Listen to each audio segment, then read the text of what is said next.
Welcome to 120 Fredricksburg Way, Columbia, South Carolina. And this home here in the Colleges of Whitehall, we just listed it. We're going to take you on a little adventure with us today, just like if you were here to see it in person. So let's head on inside and see what it's all about.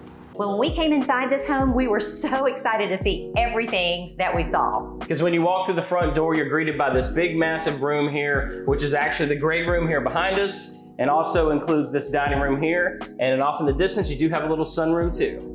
Yes, and this room is really large for any kind of large pieces, sectionals, overlooking the fireplace. But speaking of that sunroom, it can be a flex room really for anything that you want. It overlooks a private backyard with a wood privacy fence. Now back inside the home here and up front by that front door is going to be the kitchen, where you've got a little breakfast here, bay window, and plenty of cabinets and counter space too. All right, so we're gonna move on to the master bedroom, which is huge in size, but the master bath is a cool open concept with a stand-up shower. Now let's show you bedroom number two. Bedroom number two is located back up here at the front of the home and does have access to its own full bathroom that also you can get to from out here.